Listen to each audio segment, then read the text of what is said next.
What a night and what a morning it is going to be. It's Yahoo Sports Daily. Let's face it, y'all barely slept because we just watched one of the greatest nights in sports history, without a doubt.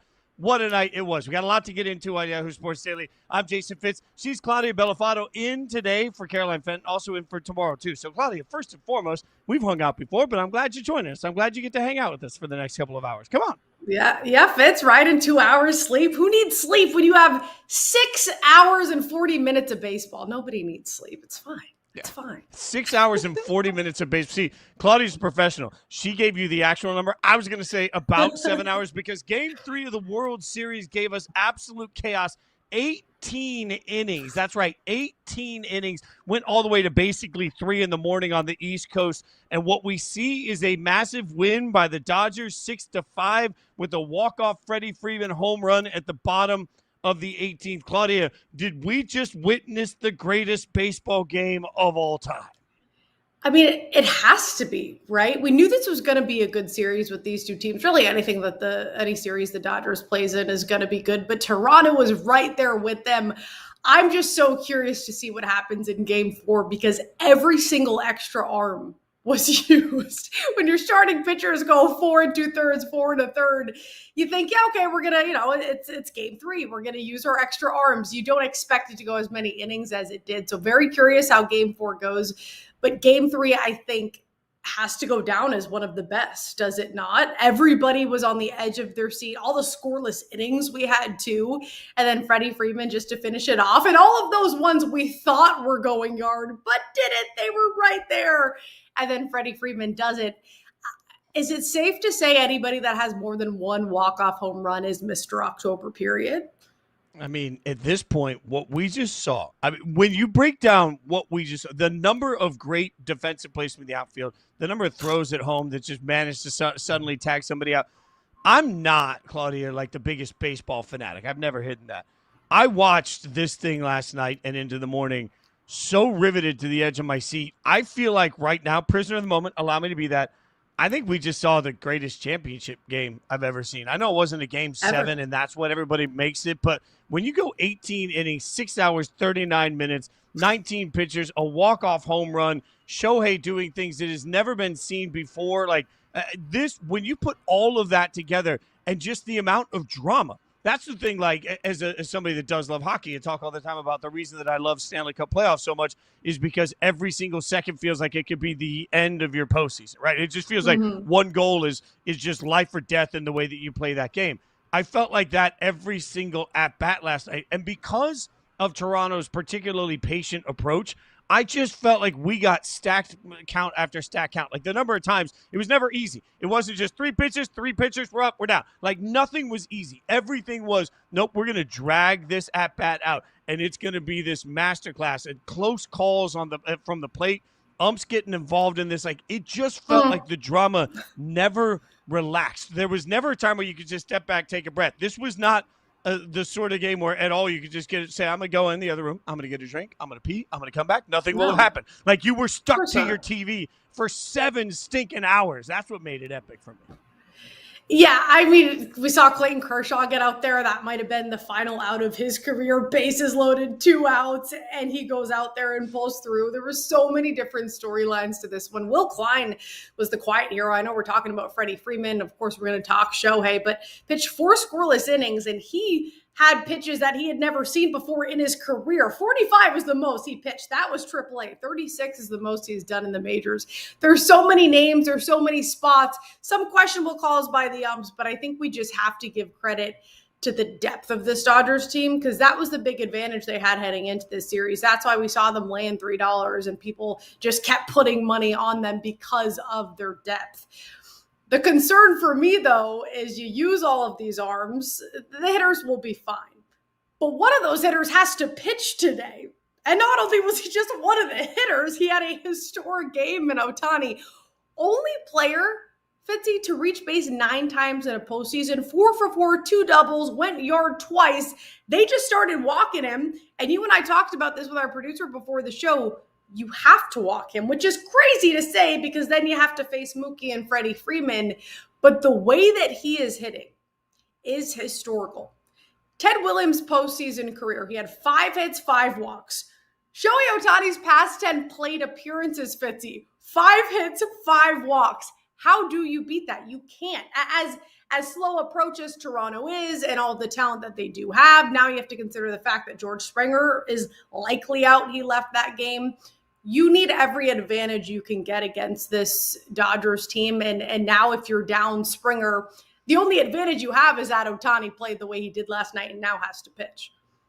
The funny part about last night for Ohtani to me was that Toronto had an entire meeting on the mound before one of his at-bats.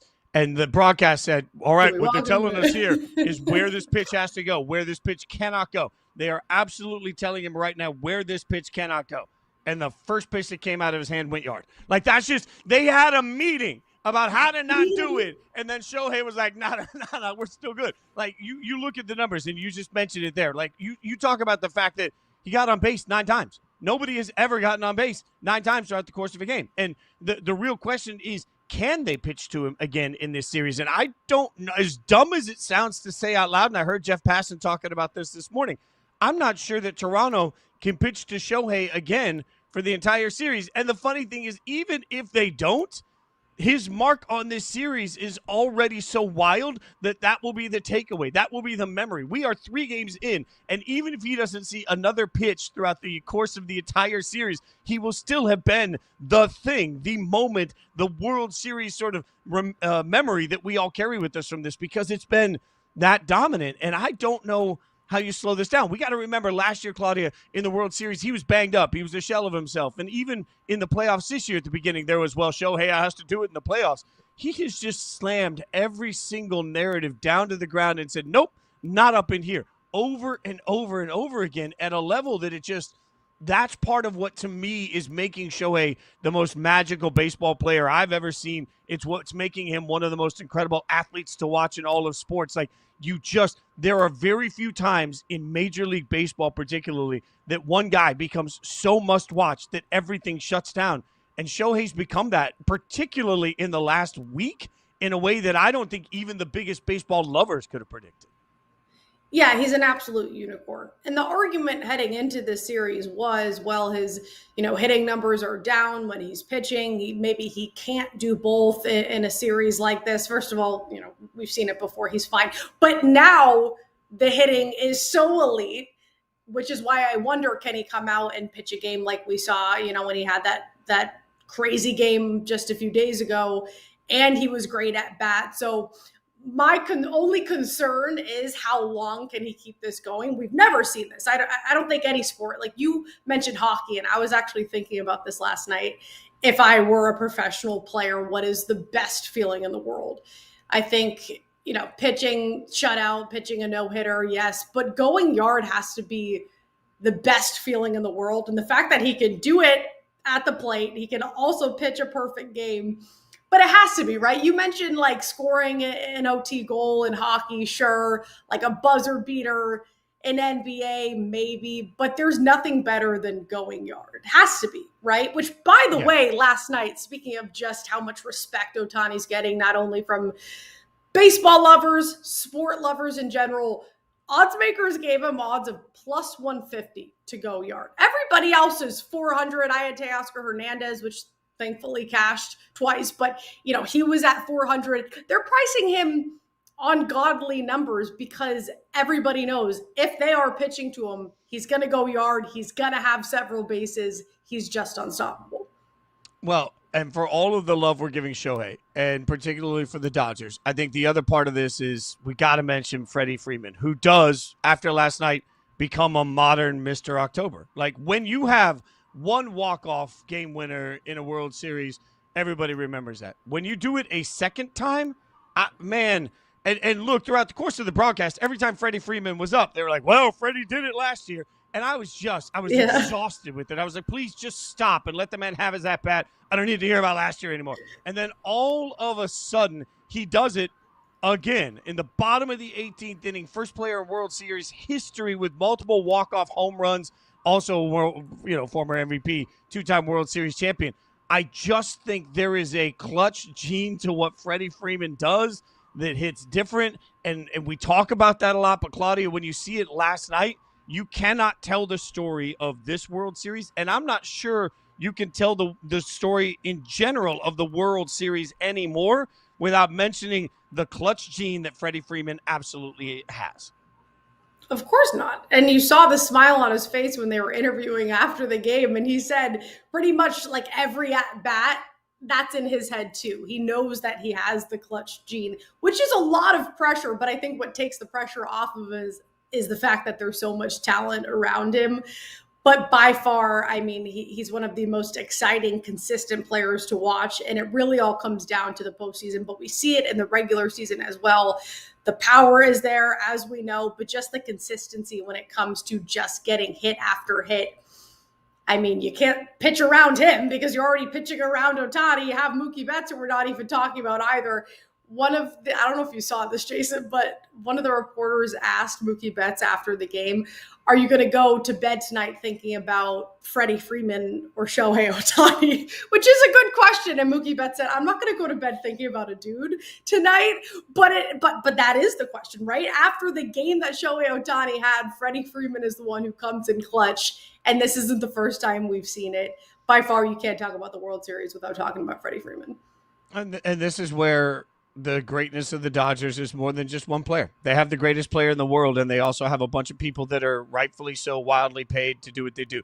I think it's important to note for anyone that hasn't seen it or you're not paying attention, the next game is tonight at 8 p.m. Eastern. And Claudia mentioned it earlier. All these guys got to do a quick wraparound. Also, the game after that is Wednesday night. Like, we have back-to-back-to-back. Like, there is no rest allocated in this thing. So just a reminder to everybody, a almost 7-hour game last night that was essentially, it went 18 innings. It was a second baseball game, right? Like we saw game 3 and 4 basically last night. Now they got to turn around and do it again tonight, and they got to turn around and do it again tomorrow. I am concerned about the ability, especially when you talk about the relievers and the issues that has been for the Dodgers at times.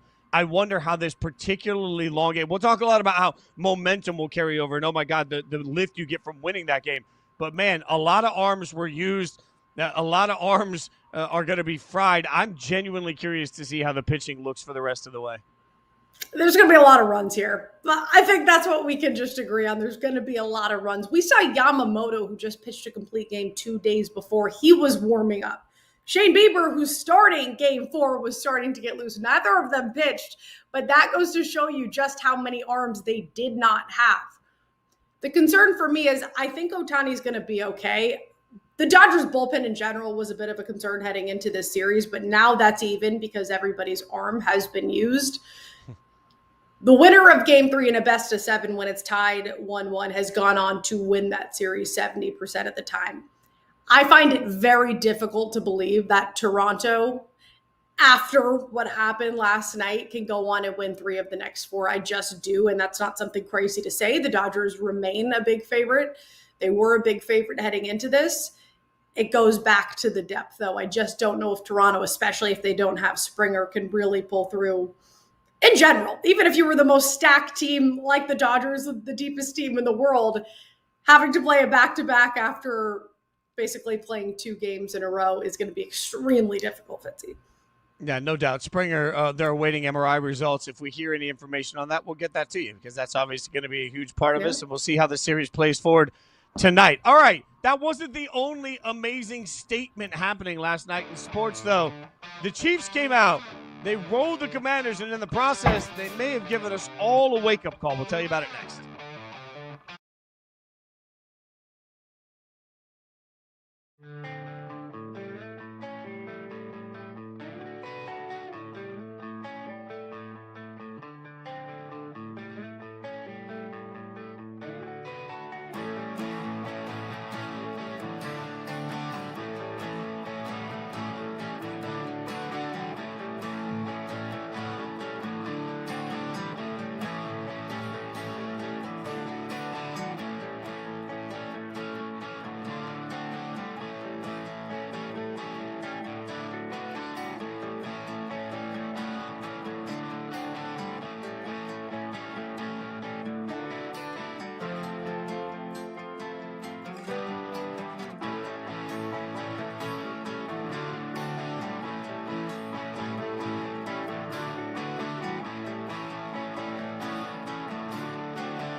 Oh, that's the point of view. If you were patient through Rashee Rice's suspension, digging through, you finally found the diamonds. I feel you, Yahoo Fantasy Sports, by the way. If you're surprised by the greatness of the Chiefs offense with Rashee Rice, should have been listening to us all year, because I think most of us have been screaming and yelling this was going to happen. If anybody told you the Chiefs were left for dead over the course of the last 2 months, just stop listening to them. She's Claudia Bellofatto. I'm Jason Fitz, Yahoo Sports Daily. And look, Claudia, I don't want to oversimplify here, but I think we got a real statement last night from the Kansas City Chiefs. It's most importantly a reminder that this team is still the class of the AFC, that they're likely still headed to the Super Bowl. And I'm not sure they don't look better than they've looked in years when their offense is clicking the way it did last night. It's so annoying. And I'm a Patriots fan, Fitz, so I always wondered growing up, I'm like, why do people hate the Patriots so much? And now I get it, because I hate the Chiefs. I hate them. Why are you still this good? And unfortunately, yeah, I think they're better now. I know we talked about, is this, offense better than it was with Tyreek Hill? 100% it is, because it was Tyreek Hill. Now you have so many different players that you can use. Mahomes found 9 different receivers by the third quarter when they faced that Raider squad. They had more offensive points than the Raiders had offensive plays.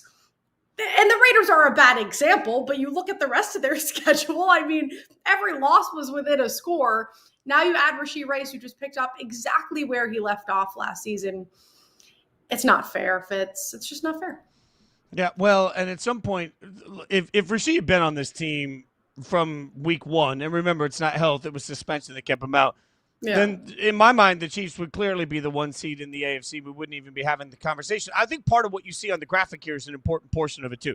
Rashee Rice, when you start talking about targets, receptions, and yards, what you also have to talk about is what it forces a defense to do in the way they defend the Chiefs. And suddenly, if you have had a defense where you're trying to play up on the line of scrimmage and you're trying to figure out a way to jam Kelsey right there and you're trying to figure out a way to keep everything up there and close, the minute you have somebody with the speed and ability of Rashee Rice to get over the top of everybody that also happens to be an electric wide receiver, you have to adjust all of that. So once you start adjusting your safeties and linebackers to try and help everything with Rashee Rice, what you really end up doing is you free up more space for Travis Kelce. So it's just, which way does Andy Reid want to beat you? And that's why this just gets so daunting, because you got the best quarterback in the league, you got the best head coach in the league, and yet now you've given those two people all sorts of extra weapons to play with. I don't know how you beat this Chiefs team if their offense plays the way that they played last night. Let's keep it clear here, too. They were not clean in this football game. They had some stupid turnovers. They had some pre-snap penalties that didn't make sense. Like, the Chiefs didn't look great. And they won 28-7 easily. Like, that's how good they are. Yeah. Yeah, right off the bat, too. Actually, heading into that game, Commanders only had 2 takeaways, and then you get 2 to start the very game. But the way that the Chiefs come back, and why is that?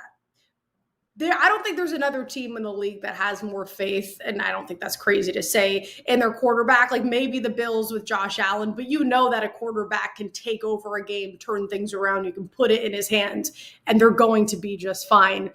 And now you have Rashee Rice, like you said, to stretch every defense. You're going to be playing Xavier Worthy, still part of the equation. You have Travis Kelce, who everybody said, he's washed, he's too old, he's this, he's that. Okay, people, we wanted that to happen, Fitz. I'm pretty sure we wanted that to happen. That was the narrative everybody was trying to push, but it's just not what it is. The Achilles heel, if anything, is going to be, like we saw in the Super Bowl, protection for Patrick Mahomes. If they can't protect him and the defenses are getting to him and he gets beat up in the second half of the season, maybe that's it, but the defense looks good. They're getting good pressure throughout the season. Yeah, there's no stopping them. And I don't think it's crazy to say that they would have been undefeated if they had Rashee Rice to begin the season. Because, like I said, all 1-score games, the only game that wasn't within a field goal was a 6-point loss, and that was to the Chargers. And, say what you want about that game, but I think if Rice was there, they certainly could have beat a Chargers team that's very underwhelming now. Well, and you're right. The way you beat the Chiefs is you get to Mahomes. On one of Rice's big catches last night, I think on his touchdown last night, they said he had over 4 seconds in the pocket, Mahomes did, to throw the football. The way you beat Mahomes is you just hammer him behind the line of scrimmage over and over and over again. What defense on a contending team, what defense in the AFC can actually do that to the Kansas City Chiefs. I don't think that there's an answer out there that I would consistently trust. Like, the funny thing is, you might make the argument that the Browns have the only defense that could slow them down, but the rest of their organization sucks so much, the Browns aren't a part of this conversation. So, like, what we need is the Browns' defensive line to be, like, kidnapped and take it to another team where they can actually impact a playoff game, because I don't think you can beat the Chiefs unless you constantly hammer Mahomes. And I don't think anybody can hammer Mahomes. Also, you got to score points. I don't know how many offenses, Claudia, in the AFC are going to be able to go point for point with the Chiefs when they are firing on all cylinders. Is it crazy to say that Daniel Jones could be the biggest threat when it comes to competing offenses? Yes, that is crazy. But that goes to show you just what an advantage that the Chiefs do have. I mentioned the Bills because of Josh Allen, period. That's sort of where it ends. I think they have the explosiveness, but they don't have the depth. So I would take the Bills out of the equation. The Colts, because Daniel Jones is just playing good enough football, and you have Jonathan Taylor to balance out the passing game. You have Tyler Warren, a great tight end. You have Michael Pittman. So the Colts, maybe. The Broncos, you talk about the pass rush. The Broncos are a fun defense. They're a very fun offense right now, but they're not the same. The Ravens, they have all of the talent, but they clearly can't string things together. They can't stay healthy. Who knows when Lamar's actually going to play? The Patriots? Is that crazy to say? The Patriots are piecing some wins together. You can't go there? Okay. I can't go there yet. Like, look, I trust Vrabel a lot. I do. I trust Vrabel a lot, and I think Vrabel is going to be able to get the most out of this defense. I like your Broncos equation part of this. I think the Broncos maybe. We all love the Broncos defense. Again, though, if I just hammer this thing down to, okay, even if the defense can get after Mahomes, now I got Mahomes versus Bo Nix. Do I trust Bo Nix to be able to make enough plays against Spags defense with Kansas City? Right. I don't. Like, this is the matchup nightmare. Like, I honestly think at this point, signed, sealed, delivered, barring injury, the Kansas City Chiefs are going back to the Super Bowl. And then the question is going to be, can one of these teams from the NFC, can the Lions, can the Eagles, can somebody like that get after them? Especially when Kelsey does play. I mean, again, last night, 6 for 99. I just don't know how many offenses can really click with the way that they click on all cylinders. Let's look at the other side of this, though. Washington takes a 28-7 loss. Now, in the process of that 28-7 loss, it was Mariota, not Jaden Daniels. But if you're a Commanders fan right now, it's got to be disappointing. I think we all expected a step back. Frank Schwab, who will join us in hour 2, predicted it all offseason that the Commanders would be the main team to take a massive step back this year. They're 3-5 right now. The sky's not falling. But, man, it doesn't feel as magical as it did last year. No. Oh, how the mighty have fallen. And I know it's a Jaden Daniels equation issue, but you got to look at what's ahead of them. They have no control over that. They have the third toughest schedule remaining with all of the top defenses. The Eagles are the worst of the bunch, and they face them twice. Then you get the Broncos team we just talked about, the Lions, and the Seahawks. And I know you have Terry McLaurin, you brought in Deebo Samuel, but he can't really string together big back-to-back games. And Bill Krosky-Merritt is very fun when he gives you 100 yards and 2 touchdowns. But again, that's not consistent. Marcus Mariota can't be your leading rusher, which we saw last night. Marcus Mariota, a very good mobile quarterback, but he's also a backup mobile quarterback for a reason. It concerns me. I'm not a Commanders fan. It would really concern me if I was a Commanders fan because, again, you do have some of the flashy names, but if Bill Krosky-Merritt is averaging less than 3 yards a game, which he was over the last 2, Deebo's not giving you consistency, what are the defenses going to do? They're just going to bottle up Terry McLaurin, and then you have to rely, again, on a non-Patrick Mahomes guy. Certainly non-Patrick Mahomes. Maybe he can use his legs, but it's not the same with Marcus Mariota. Certainly not Jaden Daniels. I would be very concerned if I was a Washington fan. Yeah, and we're sitting here right now, and the Eagles already have a 2.5-game lead in this division over the Cowboys at 3-4-1, a 3-game lead over Washington. And the other part about this, where we have to remember the NFC and the AFC are wildly different. In the AFC, you can be a bad team and might still have a shot at the playoffs. In the NFC, it's going to get tougher and tougher and tougher to find these wild cards because there are plenty of teams right now sitting at 5-2 or 5-3 in that range that are ahead of where Washington is. They've got games to make up. So not only, Claudia, to your point, do they have to go through a gauntlet, but they are already at a spot where for Washington to become a real playoff contender, they need help. They need other teams to start falling apart. And that's just being real based on what's ahead of them and based on the teams that are ahead of them in the standings still. Which, again, I don't think it's all that crazy to say the Cowboys and the Eagles could fall apart. Eagles, I think specifically, they've just been very underwhelming to me. And the Cowboys, which I know we'll get into later, the offense is rolling. The defense is a major issue. Another issue for the Commanders, though, which I didn't mention before, is the offensive line. They were already allowing one of the highest pressure rates in the leagues when it was Jaden Daniels under center. And now Laramie Tunsil, who you brought in at left tackle, left the game with a hammy. If he's banged up, then you really have some problems, because not only do you have the schedule, not only do you have players who are good and very talented but not consistent, you have a backup quarterback for I don't know how much longer, and now possibly his blind side is going to be unprotected, or at least protected by a second string guy. So I'm less honestly worried about the teams around him and more so just this team itself imploding on itself, if that makes sense. Yep. 100%. Washington's taking a step back right at the time that Kansas City is getting hot. All right. From the NFL to the NBA, we got an incredible guest going to join us next to talk about the Lakers and drama that you wouldn't believe. We'll break it down for you next.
This tweet went out yesterday. NBA writer claims Lakers threatened to sue over book about LeBron James and the Buss family. Well, that NBA writer that we're mentioning is with us right now. Yaron Weitzman, author of A Hollywood Ending, The Dreams and Drama of the LeBron Lakers, which, by the way, Yaron, thanks for the time, is a spectacular title. It summarizes all of the drama that we desperately want out of this thing. But I got to start there with the reports yesterday. What reporting in your book do you think prompted the Lakers to make the threats to sue you? How was your what was your response? Thanks for having me on. Yes. So, so I can give the cliff notes here. Like when I started this process of the book, I reached out to the Lakers, let them know we're doing this, all that stuff. I met with Jeannie Buss a couple times off the record, and I would only share that because she's mentioned it in interviews at other times, saying like I talked to this writer who's doing this book, so I guess we're clear on that. And basically, then at the end, I did fact checking, sent them this list of fact checking documents, and they sent a long list back of responses, many of which were saying that my facts were wrong, but some of it was like saying that quotes that had been appeared in the LA Times on the record in, let's say, 2018 were fake, like things like that. And the note was punctuated. They hired a famous defamation lawyer to do this, and the note was punctuated with something along the lines of, "Make no mistake, many people will, only threaten to sue, but won't actually. We have the means and ability to do so." So, as I was joking after that tweet, there wasn't claims that they said they would sue me. I assume we're not. I assume we're good. Maybe they realized that the defamation laws are a little, harder than they realized. But to answer your question, I'm a little confused. I don't know what the big concern was here, and I still to this day don't know what triggered this level of sensitivity. That must be fun, just waiting to see if the Lakers are going to sue you. Who knows? We'll find out. There's one story you mentioned in the book that's one of your favorites. It talks about the 2022 Lakers specifically.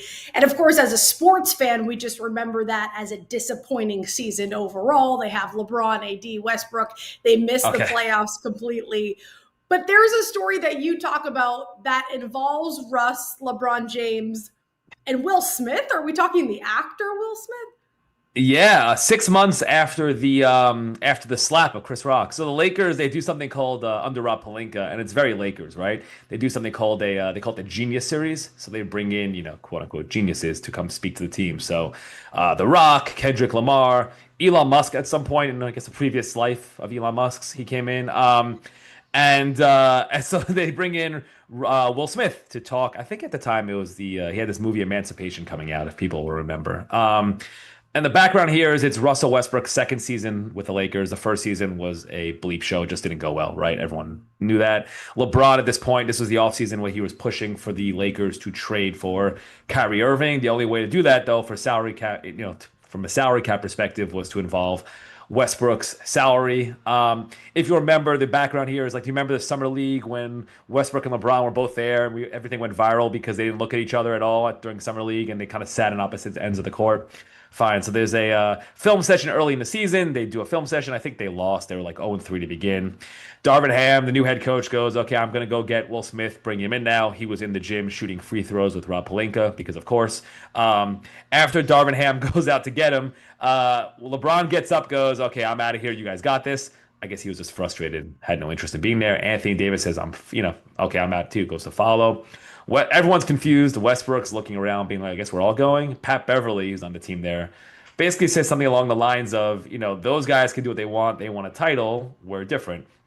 To Russ, this was like a giant affront. Anyway, it goes back and forth. Somehow Darvin Ham goes to he gets LeBron and AD, brings them back, gets Will Smith. Will Smith talks for 30 minutes, and this is the part where things start going, right? So then Will Smith finishes, says, "Does anyone have any questions?" And one hand goes up again and again, again and again, and it's LeBron, and he just has a million questions. And the way it was described to me is Westbrook is sitting there angrily picking at a bowl of fruit, just being shaking his head. Teammates could see the steam rising out of his ears as LeBron, the guy who didn't want to be there, is now there now, right? And at the end, they go and they pose for a team picture, and this picture, it's on the internet. You could see it. Westbrook is literally scowling. And they pose for a picture, and the way there, Westbrook says to a teammate, "I hate that fake bleep." So it kind of summarizes it. It's also funny because I've seen the reaction to it since the story came out, and a lot of the reaction has been like, "Yeah, I get him, Team Russ, LeBron's a phony," which fine. I find it interesting also. It kind of shows how Lakers fans feel about LeBron. The idea that you can say anything you want about LeBron. The idea that it was LeBron James's fault that the Westbrook experience in LA went poorly is so detached from reality. But it's just kind of interesting that people would just latch onto this and be like, "Yeah, I'm with you, Russ. Go get him." So that was one of my favorite stories from the reporting process for sure. All right, so let's fast forward to the end from that era to the end of the LeBron AD Lakers. You gave readers a behind-the-scenes look at the Lakers players group chat as the deal for Luka went down. Now, we're on TV, so we can't use all of the words they used in that. But give us an inside look at sort of the reaction the team had to that blockbuster moment. So that trade goes through on the Saturday night, and the way it works, remember, so when the Lakers play the Knicks, it's usually a Saturday night, and everyone kind of goes out at the Garden, right, in New York, and everyone kind of goes in their separate ways. Everyone goes out for dinner, all that stuff. Everyone remembers the Shams tweet that we all thought was a hack or some kind of thing like that. Goes out, and Bronny sees the tweet and shares it in the Lakers players only group chat. Shares the tweet and says, "Is this real?" AD, and now this is the part it's a little fuzzy. I don't know. the order of operations, because at some point Rob Pelinka is calling Rich Paul, calling AD. So I don't know if he found out from this. He might have been on like speakerphone and looking at the group chat. Like we've all been there, right? But somewhere in this 5-minute stretch, Bronny shares that tweet and says, "Is this real?" AD goes, "Did these blank words just trade me?" LeBron goes, "WTF?" and shares one of those, like, I think it was the angry face emoji. I forget which one, but one of the emojis. And AD basically says, "Good luck, fellas," and leaves the chat. So I guess the idea that there was a conspiracy that like LeBron obviously knew this was happening. I mean, they had no idea. This blindsided Clutch and LeBron as well. So LeBron really did have no idea, because I know there's a lot of LeBron haters out there. So anything he says, people just say he's lying. He says he was sitting at dinner, he sees it, thought it was fake. You truly believe a player of that magnitude that has so much pull on an organization really had zero knowledge of this? I do believe that. So, I mean, the funny part is I add this, so again, I live in New York. I was at that game, the Knicks-Lakers game, right? This is added context. And like I said, everyone, in a Saturday night game, everyone's there. So after the game, in the hallway, Rich Paul, LeBron's agent, Rich Paul's there, Savannah James, they're all like hanging out, another Clutch person, like everyone's hanging out there sort of laughing. It was very clear this was not a group of people who thought something major was about to happen, right? Like that forget even the group chat, my own original reporting. Like from that scene alone, you could tell they had no idea. But yeah, LeBron had no idea. He had no idea until it happened. I know no one believes it, but he had no idea until the trade came through. Until like those 5 minutes beforehand, he might have got a heads up before the tweet, right? But like for the most part, he had no idea. Well, it's hard to trust a guy who teases us every other month on when his career is going to end. He's 40 years old. He got to play with his son. He can't play right now because of sciatica. If I were him, I would want to just stop while I'm at it. But from what you have gathered, what you know about this team, do we see his career end in LA? Do you have any idea of a timeline? Do we see a Cavs reunion? It's a great question. So my answer has been to this, I don't know, but I also like from an educated guess, I don't think he knows either. I think that's kind of what we're seeing. Like I think he's sort of unclear how he wants to proceed and finish his career, right? He wants to check a lot of boxes. He wants to play for a winning team. He's been big since he took a pay cut to join the Heat, that he doesn't do pay cuts anymore. That's been a big thing for him. Just I think sort of feeling like he represents the union, the player force. And I have a conversation in my prologue, him overhearing him talking to AD and other guys about what he thinks his actual value is and how if there was no salary cap, he thinks he should have gotten like a 4-year, $500 million deals, to join the Lakers and Cavs. And honestly, I think that might be low. Like it's probably higher, honestly, what he'd be worthy of in sport where basketball, where one guy controls so much. He's not gonna I think everyone assumes he's gonna want a farewell tour.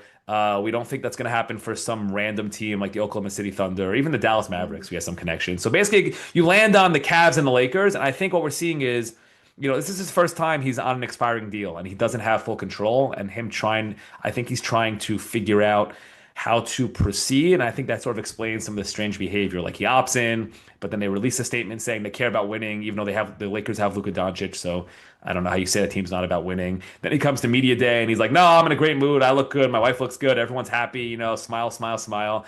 Now he's out. So yeah, it's strange. So I think the answer is going to be Cleveland or LA, and I think a lot of it will come down to what he's willing to do money-wise. Like if he's willing to take a mid-level, and kind of go wherever he wants, both teams I always think will be happy to take him. If not, it'll be interesting. The one part added to this is the Lakers also seem to be, every time they're given a chance to say we want him back for however long he wants, they sort of punt.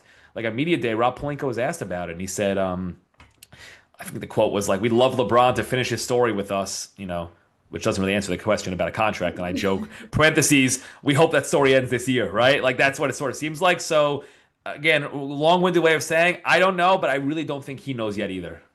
Now, your report in this book, a lot of it is based on the Jeanie Buss-led Lakers. The NBA set to approve Mark Walter as the new owner of the Lakers as soon as the end of this month, according to Ramona Shelburne. So how will that change the way the Lakers operate?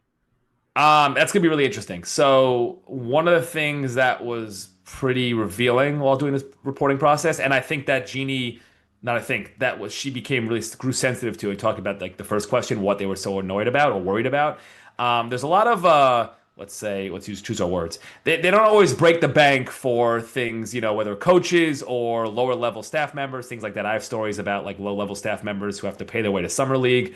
If they want to go, mid-level scouts being told like, yeah, we're not going to up your salary. I mean, even public examples, and it's changed a little bit with JJ Redick, but like LeBron wanted the Lakers to hire Ty Lue in 2019, his second year there.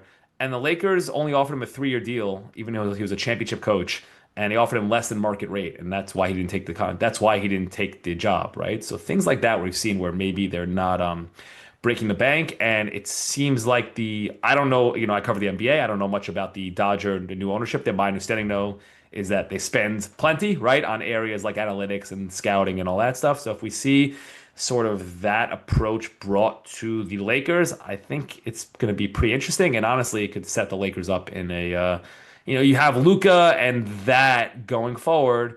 I think it's something that could maybe worry the rest of the league.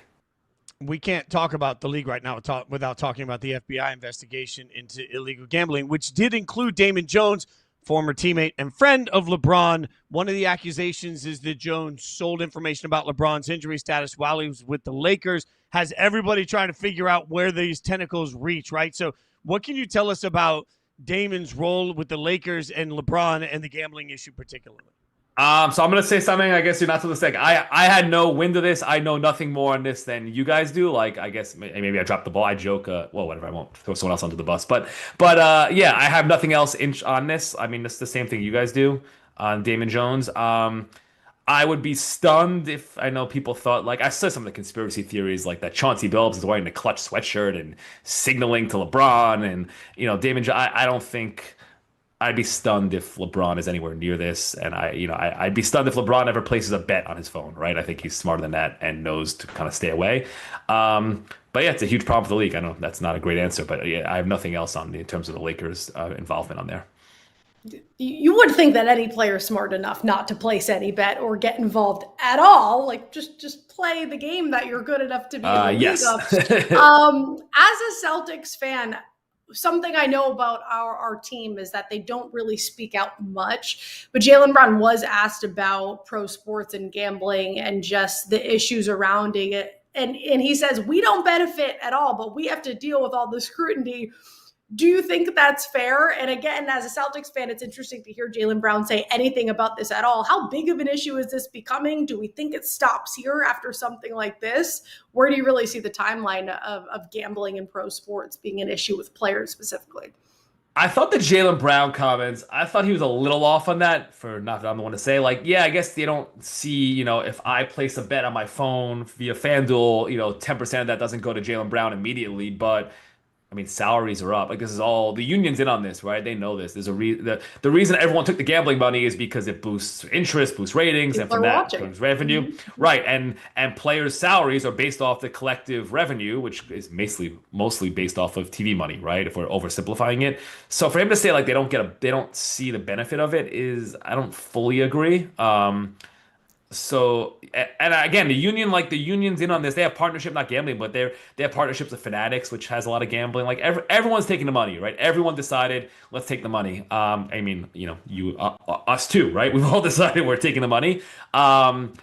So I do think, to answer your question, like it's kind of these professional sports leagues have to come to the decision now. Like, are we still at the point where growth, no matter what, is the goal, or is there certain money we're not going to take? And that to me is going to be the most interesting question going forward.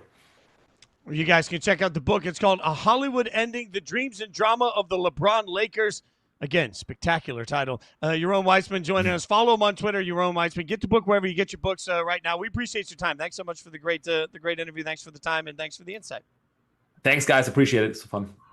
That's great stuff from him. So we'll keep breaking it down. I know there's always going to be Lakers news. There's always also Dallas news. More drama in Dallas.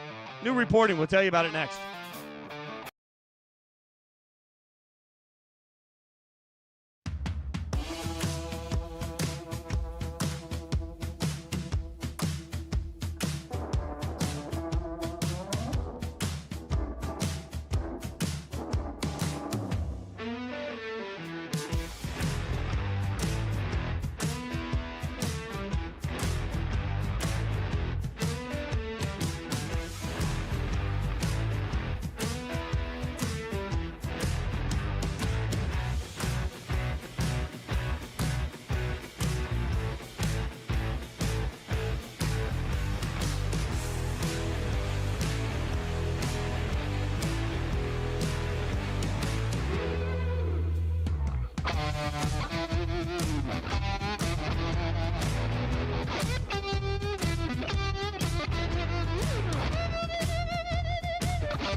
Cowboys placed Trayvon Diggs on IR amid concussion, knee injury, and need, quote, to be in better shape to play, per Jerry Jones. Trayvon hasn't spoken publicly about it. I feel like if my dog over Micah Parsons told me, you just don't do that. That from Jory Epstein, the great NFL reporter here. You can check out her work on Inside Coverage all the time on Yahoo Sports. And look, Claudia, there's just a point for me where I'm looking at this saying, why are we talking about this from Micah and this from Trayvon and this from Jerry? Why is there always something going on that has nothing to do with the product on the field? And it's a reminder of something Jory has stressed to me a million times, that it's real. The distractions of playing in Dallas are real. It is a circus show. It is not a normal NFL environment. And I feel like I've got Jerry Jones over here making comments about Trayvon just needs to get in better shape to play. It feels like every time he has the opportunity to say the right thing or say nothing at all, Jerry decides to make things way more complicated by saying exactly what he shouldn't say. It's Jerry's world, Fitz. Of course, it's always going to be about Jerry for as long as he's there. How many owners, I know coaches go on local radio shows, but how many owners are making sure that their voice is heard to the degree and the level and the longevity? How long has he been doing this for, that Jerry Jones has done? I truly believe that protecting his ego is more important than protecting his players at this point. I don't know if I would have really seen it this way if Micah didn't speak up on it. But think about that. Week 1, we know he was worried after letting Micah go because he already caught all of that flack. Week 1, if you're down your top corner, even if he's not 100%, they're going to get embarrassed, right? So you have to force him to go in. Well, guess what, Jerry? You're still one of the worst defenses in the NFL regardless. And he says, we're not one player away on defense. We're more than that. Okay, but also your offense is rolling. Your defense is putrid. I think it probably could have helped if you had Micah, or you handled these situations better based off of the players, not based on your feelings. But because it's Jerry's world, because it's Jerry's team, it's all about Jerry, he does make decisions, I believe, purely based on his feelings and to protect his own ego. And the problem with that entire process is that it's a new generation of empowered athletes that aren't afraid to use their microphone to speak their minds. And so what you have is Diggs talking to Micah Parsons, who he's still particularly close with, and Micah doesn't give a damn about Jerry Jones' feelings. So he's going to come out and speak his piece. And if you read the piece from Jory, which I would implore everybody to go check out, part of what Trayvon is talking to Micah about is the fact that he was coming off of the injury. He wasn't ready to go week 1. He was supposed to be ramped up, and instead they just threw him in, and his body wasn't ready to respond. They put him in a really bad situation. And so as a result, what have we seen? Well, he didn't really get himself healthy. He had an ineffective start to the season. Now we have a weird concussion issue that nobody's really talking about. And Jerry coming out and saying, well, he's got to get himself in better shape, while the player is saying, I wasn't in shape, essentially, because I was still in a ramp-up period because I was recovering from an injury. And the thing of it is, Micah Parsons doesn't have to shy away from what Jerry Jones has to say. That's what I think modern Jerry doesn't realize. We talk all the time about how modern college football coaches need to understand the modern game. I think the same is happening in front of our very eyes in some ways in the NFL. And Jerry doesn't really understand that he's used to going to the microphone, and what he has to say is just accepted as the gospel. It's accepted as God's truth because Jerry Jones said it. Well, now you got Micah Parsons over here saying, I don't really give a damn what Jerry thinks. And maybe Diggs doesn't want to speak up because he's on this team, but I'll speak up for my boy. And that's real, and that's new, and that's something that Jerry isn't used to. So he's getting questioned at every turn because it does feel like he lets emotion get in the way of his decisions. And it does feel like Micah Parsons is the type of person that says, you know what? I got a voice too, Jerry. You got a voice on the radio. I got a voice too. And I'm going to use my voice when I'm asked about it, and I'm not going to shy away to it just because you're Jerry Jones. It's interesting as you mentioned that. Is it crazy to say that, because of obviously the Cowboys, the star in the helmet, forever it's a franchise that, players have wanted to go to. It's a very respectable franchise.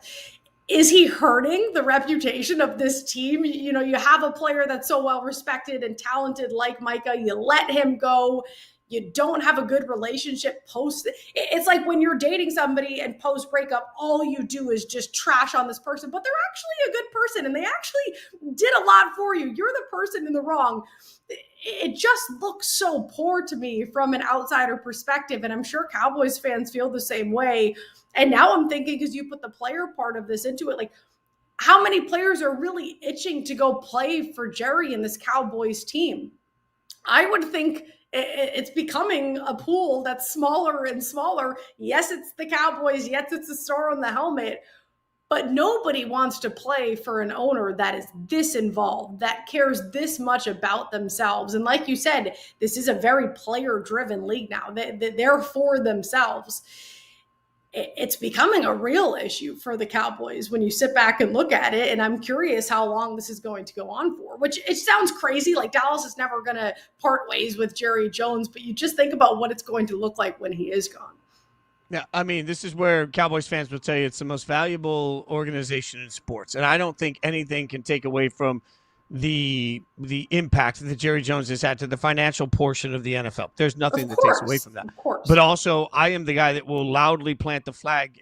Like, if you are sitting here screaming to me about the history of your franchise, you are screaming into the clouds and nobody cares. History in modern sports doesn't really matter. At the end of the day, when you are talking about young guys that are trying to figure out where they want to play and how they want to play, if they're drafted the Cowboys, great. It's a great opportunity. People will know who you are. But let's not get it twisted. The most marketable star in the NFL does not play in Dallas. He plays in Kansas City, which is not typically a market that we would sit there and say, where we want to bury our top star? Kansas City. You can make wild amounts of generational wealth playing in Green Bay or in Kansas City or whatever other small market you want to talk about. And at the end of the day, as much as we sit here and talk about the Cowboys brand, that's a bunch of people that, frankly, I'm the old one on this show, Claudia. Like, that's a bunch of people my age and older that are trying to sit here and scream, oh, the Cowboys matter because the brand matters.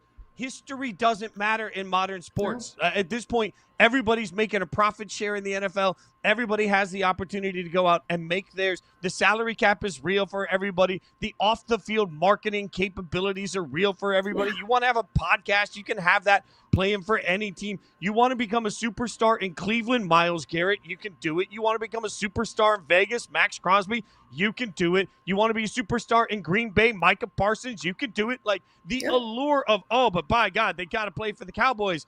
That's something that old people think at this point. And it's just not true in the modern generation. I'm sorry. I know I'm going to get killed on social media, but like, brands don't matter the way fans think brands matter anymore. Well, that's why I was afraid to even say it, because it sounds ridiculous, but it is true. People only care about the talent now. Every player, you heard Myles Garrett say it, he wanted to leave Cleveland because he wanted to win, and he ended up staying. So that was very interesting and strange. I remember because I was, you were there too on Radio Row, and he was going around every interview. He said, I want to go win. I want to go win. I want to go win. He ended up changing his mind, but I do think that's certainly, the thought across the league is guys just want to go win a Super Bowl, and they don't care at this point where they are. As long as they can either pad their own stats or go win a Super Bowl, they don't want to be sort of in this limbo where, hey, our offense is really good, but our defense is terrible, and this is a defensive league. If you don't have the defense, you're not going to get very far.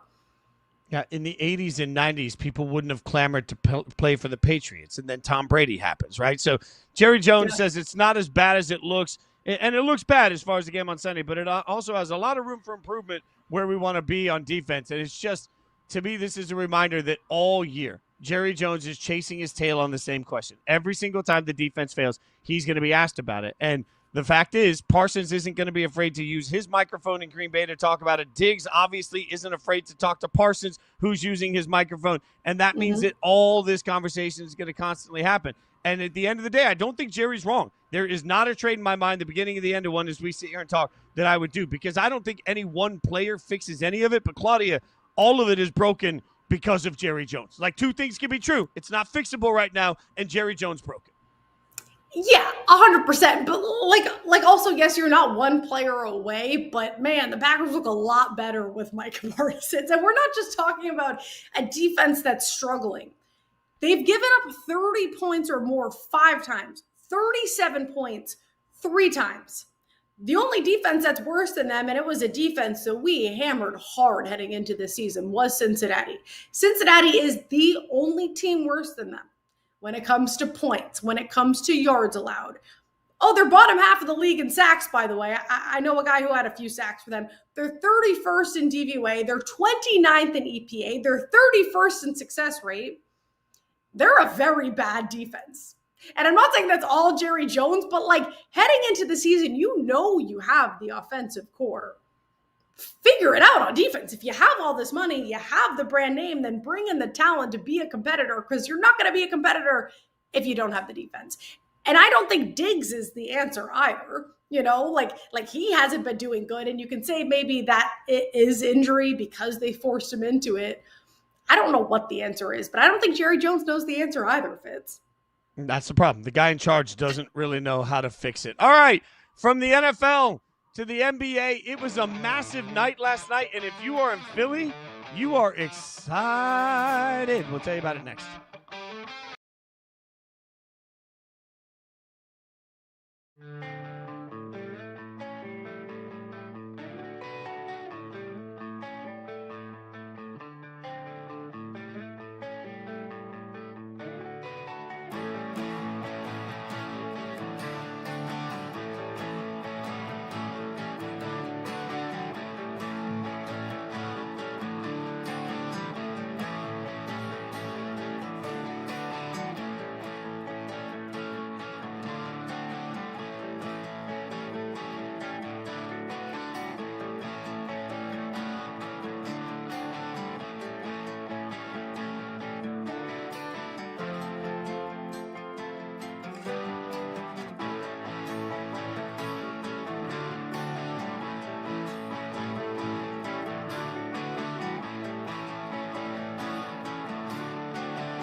Welcome back to Yahoo Sports Daily. Hour number 2 is underway. I'm Jason Fitz hanging out with you. She's Claudia Bellofatto in for Caroline Fenton. Caroline is going to be doing some great Olympic coverage for Yahoo Sports for the next couple of days. So Claudia coming in like a rock star and hanging out with us for today and for tomorrow also. So we'll be hanging out with you. In the meantime, Claudia, you're here. We get to do something new. This is a brand new segment for us. It's called the Three-Man Weave, where we get into a trio of different storylines from the NBA from a busy night last night in the association. And let's start with Philadelphia, the, let's say, plucky upstart 76ers. Are we allowed to say that? I don't know. But this is what I do know. You see it right there. Maxey, 43 points, 8 assists, and then the absolute stunning phenom so far early in the season, Edgecombe, incredible. This was a big win for Philly. Yeah, this start in general is incredible. And incredible is a big word, but it is when you think about the Sixers squad who season after season, we talk about all the talent they have, but they're never healthy. And that's because they had a lot of veteran guys who are old. Sorry to say it, but they're old and they're beat up. The team needed this kind of youth. They needed the speed. They needed the pace to tire teams out night after night, to have the ability to come back. And that's what you're getting with these two players. It's so historical what they're doing. 182 combined points right now. That's the most by any starting backcourt in the first 3 games of a season. And I have been so high on Tyrese Maxey really since he entered the league. But what he's been able to do consistently for this team, filling in when Embiid's been hurt, filling in when all the stars haven't been able to play, it's not next man up. It's Maxey's up. period. And now you have this guy, this number 3 overall pick out of Baylor. All the blue bloods wanted him in college. He goes to Baylor, and now he's here balling out. They're like, okay, yeah, usually, a rookie, everybody's talking about Cooper Flagg. No, it's Edgecombe. He's shooting, Fitzy, almost 50% from the field, 40% from the 3. And not only that, but he has the defense. That was his upside. That was his ceiling when he was drafted, that he was a true two-way player. Well, he's leading with 2 steals a game. He has the blocks. He's big on the boards. He's right behind Drummond right now on the team when it comes to rebounds. Only Maxey has more minutes. Edgecombe is such a fun player. I don't know how long this can last for a rookie, but the duo of him and Maxey, to even think about what this is going to be like, when you have all 4 guys, Embiid and Paul George, on the floor, this Sixers squad is going to be a really tough out, which they should have been over the last few years, but always something happens to them. Usually it's injuries, but now you have this young blood in here that is just pushing the pace. They're going to be a tough out. Every time somebody says, well, he can really play on both ends of the floor, that's almost like saying, oh, he's a sneaky athlete when we talk about the NFL. Like, we take that as some sort of but his offense is going to be a problem. I think what's interesting is that there's a palpable energy to what Edgecombe has brought to the 76ers. There's an explosiveness offensively that he's brought to the 76ers. Obviously, a lot of this is Maxey. But to me, what really stands out quickly in just the short span of games that we've had so far is that the impact we thought Cooper Flagg was going to have on the association is the actual impact that Edgecombe is having. Yes. Like, Cooper Flagg so far has been fine. Like, he had 22 points the other night. It was fine. Last night left due to injury, so we'll see where that goes. Like, he's been fine. Edgecombe has been more than fine. Edgecombe has been a spark plug so far for a Philadelphia team that I think needed this, because we spend so much time obsessing, rightfully so, over their success is hitched directly to whatever we think Embiid's going to be. Well, what if this youth movement, this youth explosion suddenly turns the page for them? What if now they don't need Embiid to be the calling card? Sure, he can be if he gets healthy and feels and plays particularly well, if he can get more consistent. I know he's not happy with his minutes so far early in all of this. He was a healthy rest last night, not a scratch, but he was rest last night. But look, without him, they looked great. They looked explosive. They looked like they have a rhythm and a pace. And the more that they continue to grow to the point where they don't need Embiid, I think that's the better for everybody, because then Embiid can either figure out if he wants to fit onto this team or if they want to move him somewhere else, if he wants to try and win somewhere else. Like, Philly can't care about that. Philly should only care right now about the fact that they are explosive, they're energetic, they're winning games. There's a energy, a joy to what they're doing early in the season.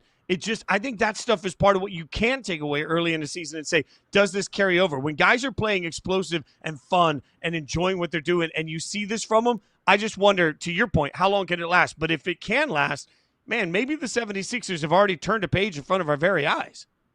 Well, the Embiid part of that makes me laugh, because Embiid can complain all you want, but buddy, you missed 63 games last year. So if I was the Sixers franchise, I too would make you sit in back-to-backs. I too, if I had these 2 young guys balling up and down the court, coming back, beating real threats, I'd probably sit you too. And same for Paul George. He was out for 41 games. So I know players might want to complain because they want to play, but the organizations and really the rest of the NBA world has seen enough. We've seen enough, Embiid. We know. You should know that your body can't handle this. We now know. And I want to touch quickly. I know we have a few games and teams we want to run through, but going back to the Cooper Flagg Edgecombe argument, if you want to call it that, or I think it was a good way you put it. Edgecombe is what Flagg was expected to be to start this. And it's his early season, but still, he has almost double the points. He's averaging over 40 minutes. That's 10 minutes more than Flagg's been on the court. He has more rebounds. He has 3 times the assists. And it sounds like you and I are on the same page here in the fact that the Sixers team could go pretty far if this is what we continue to see. So I think Rookie of the Year for sure is Edgecombe's right now. Now, and by the way, the race is wide open. The East is wide open. We all know the East is wide open. And what have we been begging? We have been begging for somebody in the East to step up and say, nope, not wide open. I'm taking this. And right now, early in the season, you can't tell me why that can't be Philly the way they're playing. What about we'll stick in the East? Maybe not as comfortable for you, but we'll stick in the East. What about the Boston Celtics? Okay, so the Celtics, they finally pick up their first win of the season. They beat the Pelicans 122-90. Now, some people might mention that there was no Zion. I'm not going to do that to you. Boston's 1-3. How are we feeling? Not good, Fitz. What do you mean? I feel terrible. It's early in the season. Like, maybe. I don't care. I wasn't happy heading into the season. I'm certainly not happy about last night. I mean, a loss to the Sixers, fine. We just talked about how good they were. A loss to the Knicks, understandable. They are so deep. They are so talented. The loss to the Pistons hurt a little bit, but they have talent. But we knew this wasn't going to be a good season. And I think anybody that tried to, we call it silver linings, that they tried to make that edge of the silver lining a bit too thick for my liking. You have a new owner. You had to trim $40 million in salary to get out of the luxury tax, and you did that. But how did you do that? You got rid of Drew Holiday. You got rid of Kristaps Porzingis. You got rid of Al Horford. Oh, whatever, Al Horford. Okay, that's a lot of size. That's defense. That's veteran leadership. That's clutch points right there, especially defense with Drew Holiday. I don't know why people thought we were just going to be okay. I understand Peyton Pritchard, sixth man of the year. Great player, blew up last year, was great the year before that. That's fine. Jaylen Brown still exists. I am fully aware of that. But Jaylen Brown, not that Tatum's like a leader of men, but he is our best player. I don't know if Jaylen Brown can be that. And even when he is the star on the team, there's still not enough around them. The reason the Celtics were such a threat when they won was because of their depth. But what happens when you have a really good team? Pieces start to fall apart because you can't pay everybody. And that's what happened with the Celtics. So no, I'm not happy we got a win against a team that was without their best player. I don't think this is going to be a good season. We were bottom 6 in odds to even, get to win another championship. So my expectations were very low, and I keep them low because if they surprise me, I'll be happy. Look, this is going to sound awful when I say it this way about Jaylen Brown, and I want to say that I really respect Jaylen Brown's game. Anytime I'm qualifying it, I'm about to say something that's a little uncomfortable. Yeah, I'm scared. There's a reason that Christopher Nolan never sat down and said, man, let's make a great Robin movie. Like Jaylen Brown's like, it's great Robin. That's fine. It's great Robin. Yeah. But this team is without his Batman, and we knew it was going to be without his Batman. We knew that was going to be the case. Now, it's a great story in all of our Disney minds to turn around and say, it doesn't matter. Jaylen Brown's just going to step up, and all of a sudden he's going to be the guy. Like, I don't know why I use that voice, but that was a good voice. Thank you.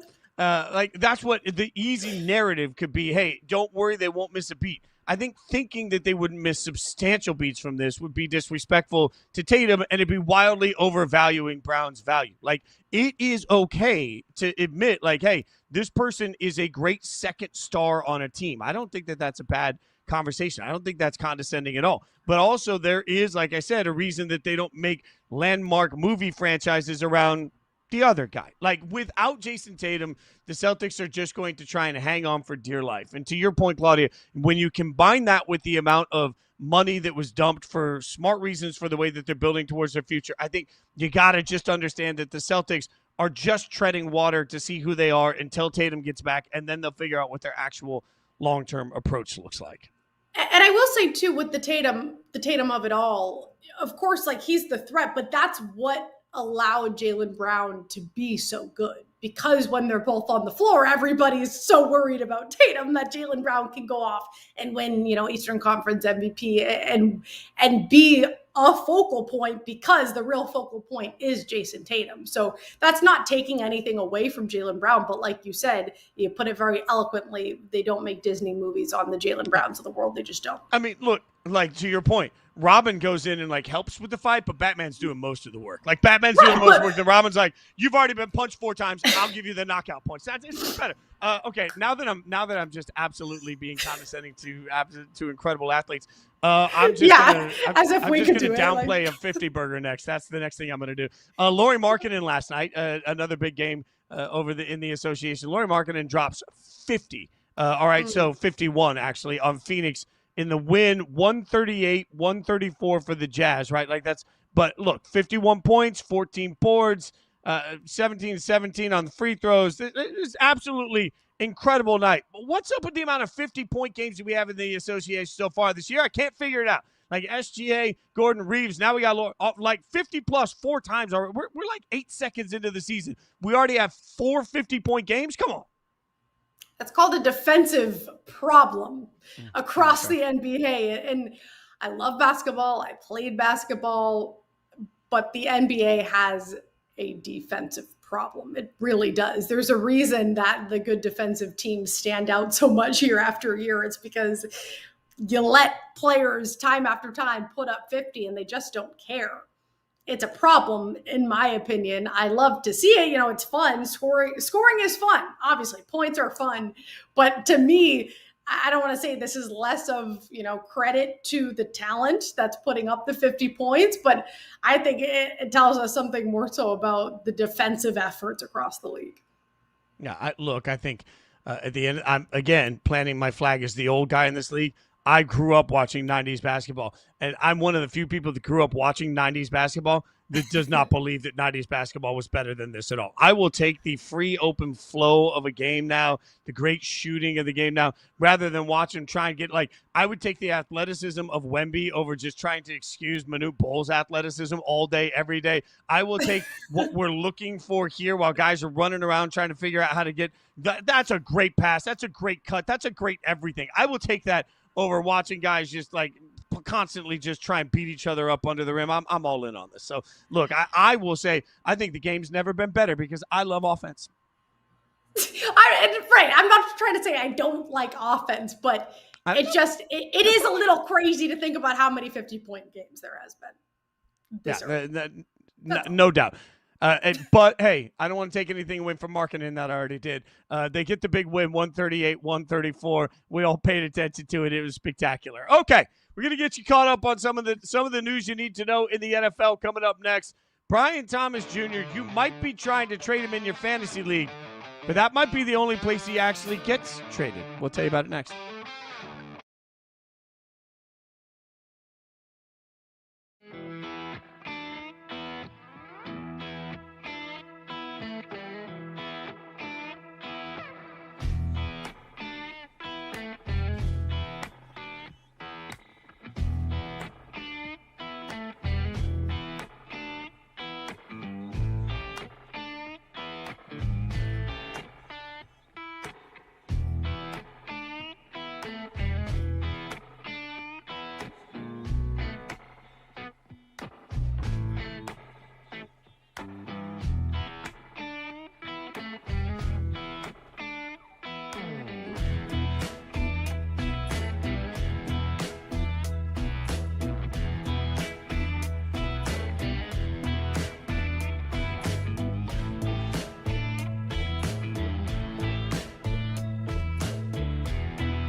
Liam Cohen says, we have no plans to trade Brian Thomas Jr. Pro Football Talk tweeted that out. We are a week away from the trade deadline. So as we take a look at what that could possibly mean, the question is, obviously, Claudia, we believe everything coaches tell us for sure. Nobody would lie to us in this process. But I think it's probably fair to say that given the reporting we've had, Brian Thomas Jr. won't be traded. So I just want to loudly scream from the mountaintops, the trade deadline in the NFL kind of sucks because we never see big names. I think we wanted Brian Thomas Jr. just to go somewhere just to see a big name get traded, but I just don't think it's going to happen. Yeah, and any Jags fan watching is shut up. What are you talking about? Please let us keep on to any of the good players. And there is a lot of smoke and mirrors, but say this is true. Brian Thomas Jr. is not traded. There's not a ton of flashy names on the offensive side of the ball we've been seeing passed around, Fitzy. But if there is one name that stood out to you or you think teams should be looking more into, what first name comes to mind? Yeah, well, I think the Vikings got to do something at the quarterback position. And there isn't an easy answer for this. But Carson Wentz is done for the year. He's going to have shoulder surgery. And look, there's a couple of staggering things came out in that report. One, the Vikings have been aware of the extent of that injury, a torn labrum and a fractured part of the bone around it. So they've been aware of the extent of that for a couple of weeks and haven't addressed the depth at the position. So right now they have J.J. McCarthy and nobody else. So they've got a couple of guys that have been around the organization as practice squad players that maybe they could dial up. But, man, I think right now we got to just be honest about the fact that this season is quickly becoming an abject disaster for Minnesota with no clear answer at the quarterback position. One thing they had to do was figure out what the future was going to be for J.J. McCarthy in most of our minds. So now we sit halfway through the season. We haven't seen enough of J.J. to have any clear answer on J.J. Nobody else is healthy at the quarterback position. They don't have the record that they wanted to have. And this is where everybody says, what about Sam Darnold? And Vikings fans yell, he melted down in the playoffs. And I say, well, you're not going to make the playoffs this year. So you got to go get somebody. I don't know if a Jameis is somebody that they want to make a call on, somebody that has been around at least enough that they can bring in somebody that's seen it. Or maybe, while it's not a trade deadline acquisition, maybe this is the time you pick up the phone and you call Derek Carr and you just say, hey, like, do you want to come play for a quarterback whisperer coach that, you know, yes, you're not the future here. You're not going to be the guy forever, but are you feeling good? Do you want to play? It's complicated given his retirement, but I mean, they got to do something, Claudia. Like, I don't know what else they can't go in with JJ, who, by the way, has yet to make it through 3 straight games in his entire career, and then just be like, huzzah, we got the quarterback position figured out. Yeah, no, you can't ruin his career because I think that would, again, going back to the, Jerry Jones and Diggs conversation, you just can't force a player into a situation if he's not 100%. You certainly don't want to do that with who's supposed to be your franchise quarterback. It is such an upset for this team specifically because of all of the talent they do have when it comes to playmakers. And you look at the rest of their schedule fits. They got the Lions coming up. You have a Ravens that Lamar possibly could be back for, a Bears team that's been impressing people, Packers, Seahawks, like Cowboys. Cowboys defense is terrible, but it doesn't really get that much easier. It's an uphill battle, and now you have to figure out the most important position at quarterback. Yeah, it's not going to be good for them. I do want to talk about the defensive side of things. As I mentioned, there's not a ton of big offensive names, but tight ends are sort of being put into the equation. I just mentioned the Ravens, Mark Andrews, possibly a name that's floating around. David Njoku with the Browns, possibly. They've been talking about moving him. Well, I should say the smoke is there that they could move him because of how Harold Fannin Jr. has looked. You and I talked about this off camera, and age came to mind for you when it comes to Njoku. Yeah, I mean, the fact is you're talking about a 29-year-old tight end, and you're going to have to give him some money when he comes over to wherever he is. And do you want to rent that player? Also, what are you really going to get in return for him? I mean, I think, right, honestly, at least from asking around, it feels like high end on this is maybe a 4th-round pick. So if you're Cleveland, I know you just crushed it with the draft. I know you did. But is it really worth getting a 4th-round pick next year? For maybe something's better than nothing, but also you're trying to figure out exactly what you have in youth at the quarterback position. I know, to your point, Fannin has been an absolute delight.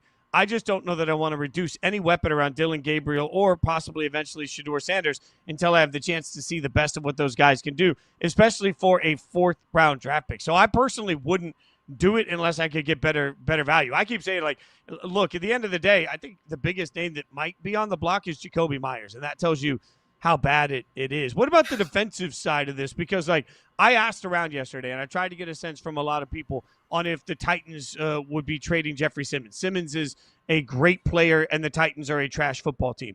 And every answer I got was no, they're not interested in it. They want to keep Simmons around. They want to build around Simmons. He's going to be part of this team moving forward, even through this rebuild. So, I can't find an impactful. Simmons would be the one. I think the Titans should trade him, but I don't think they will. Yeah, and they said they've been pretty vocal about the fact that they're not going to. He has 2 years remaining on the contract. He has a hammy.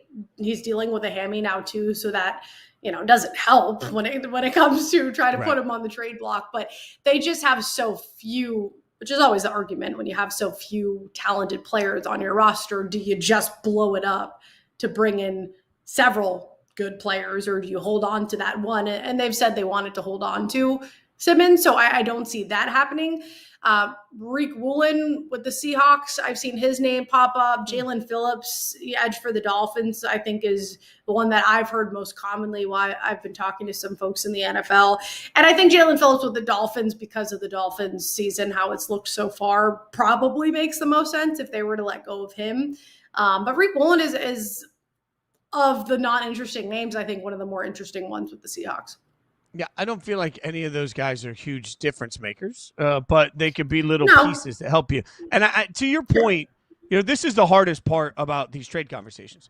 When you are particularly bad, like we mentioned earlier, the constant Browns, we're always going to talk about with Miles. We're always going to talk about with Max, with the Raiders, and Jeffrey Simmons I'll put in that same category. The problem is when you are a bad football team, you're usually bad in part because you suck at the draft. Like you just tragically suck at drafting players. So if somebody's going to turn around and say, well, look at the draft equity we could get in return for one of these players, who cares? Now, the Browns might be the exception because they had a killer draft last year, and they really might have drafted the class that could help boost them for the next several years. So I get some of that hope. If you're looking at Jeffrey Simmons, I saw it the other day. I realized they have a new GM, but in that same building, not a single player drafted from the years 2020 to 2023 is still on the Titans team. Not a single one.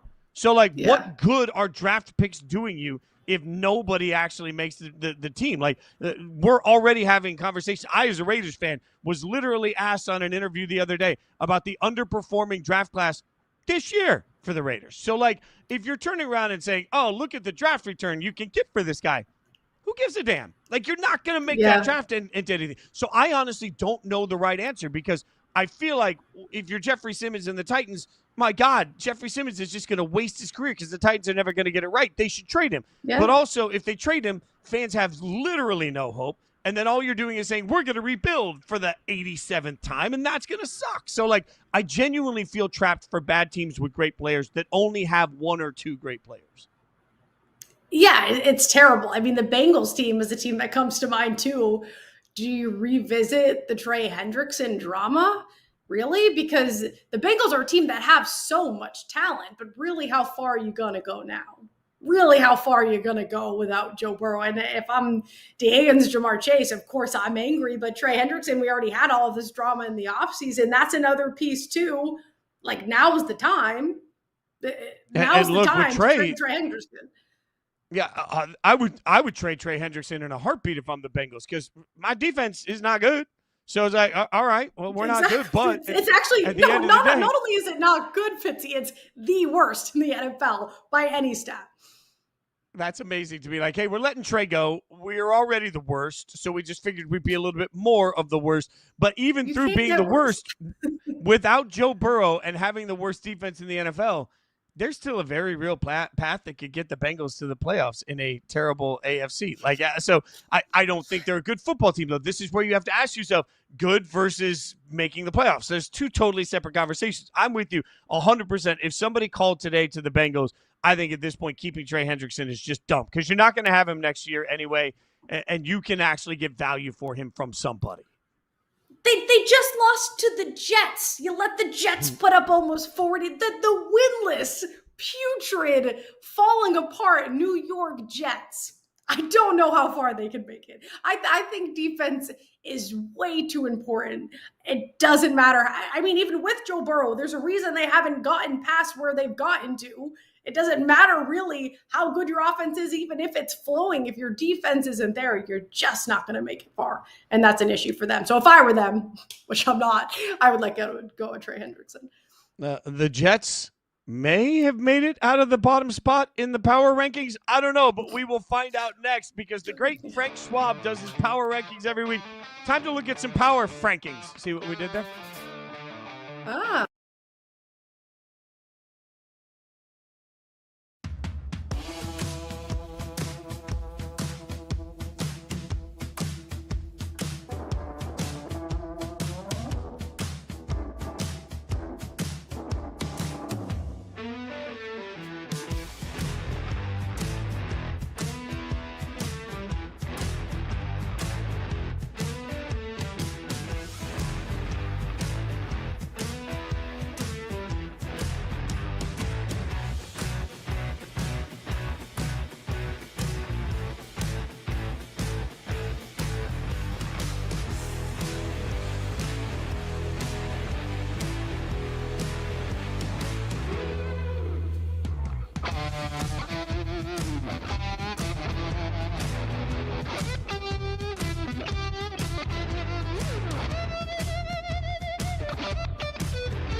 Oh, you see it there. It is that time of the week. Frank the Tank joins us. He is not streaking down the streets yet. I don't know. It's early in the day. Frank Schwab puts out his power rankings every single week on Yahoo Sports. So on Yahoo Sports Daily, we turn those power rankings into power frankings, and we go through them, and we figure out the good, the bad, and the ugly. Claudia, just get ready. This is basically, we're about to spend roughly 25 minutes roasting Frank Schwab. That is our main job here. This is like one of those Comedy Central roasts. So let it fly, and let's just get weird.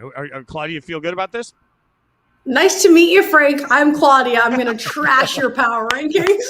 Everybody does. Everybody does. I had a message this morning. I might agree with you. We'll see. We'll see. I had a message this morning from somebody who found me on Facebook, which people usually do. And the message was simply, your power rankings suck. That was it. No explanation of why or how or what. This is normal. This is par for the course, but that's okay. This weird this week. There's not many changes in the power rankings because the week 8 games were so terrible. Like every favorite covered by double digits. Like, what are you going to do? I'm not going to shake things up just for the sake of it, but I guess you could still, Fitz will just reset his takes from last week. I guess 100%. They'll feel fresh and new audience, new repetitive takes. Let's take a look at the top 4 here. All right. So you still have Kansas City at number 1. The Lions at 2, the Colts at 3, and the Eagles at 4. Did you have any consternation in this process? Did you ever think about maybe eliminating your brand bias against the Colts and finally putting them in their God-deserved second spot? I probably should. I did think about moving the Colts up, but I'll tell you the team that I think is the most underrated among this group is the Eagles. We all just freak out about the Eagles. It's stupid. Like, oh, they didn't win by enough points, and the passing game's not good enough in this win and that one. They're 6-2. They still have the deepest roster in football. And you saw Saquon Barkley come alive finally. So I just kind of feel like, all right, we're a couple of weeks away from everybody agreeing that, yeah, the Eagles are the best team in football again. It just seems inevitable. We just freak out about the Eagles because we freak out about the Eagles. They're one of those teams. But I think they showed Sunday against the Giants. They're still the Eagles. They're still the reigning champs. This is still a really, really good team if they can get Saquon Barkley going. Claudia, but everybody was hurt. Everybody was hurt on the Giants defense. But and the Giants aren't very good. And that was the only game that the Eagles had more yards. They've been outgained in every single game. And Saquon Barkley going off in that game doesn't really matter because he had the biggest drop-off in NFL history of yards per carry one year to the next year. He's had nothing going. The passing game has been putrid. The defense is not as good as it should be. And yeah, they beat up on a really crappy Giant squad where everybody was hurt in the secondary. So that's the one I disagree on. All that, everything you said may be true. And it's right, but okay, so are we talking power rankings based off of their record or like the pure talent? Like it is definitely not. I'll speak to this, not based on the record, because the Ravens are put in a spot that most 2-win teams are not. So this is definitely not based on Frank is come on. But no, it is based on the fact that I don't want to be here in December and talking to you guys in this spot on a Tuesday, and you say, hey, remember when you had the Eagles down at 10 and now they're 11-2 this season? Because we know they're inevitable. The Eagles are really, really good. They're going to get this thing going. I'll pull up the group of the next 4 because this is where I have a little bit of an issue with you, Frank, because you have the number 1 seed in the NFC. The number 1 seed in the entire NFC today, should the playoffs start today, would not be the Philadelphia Eagles. No, because ties actually are great.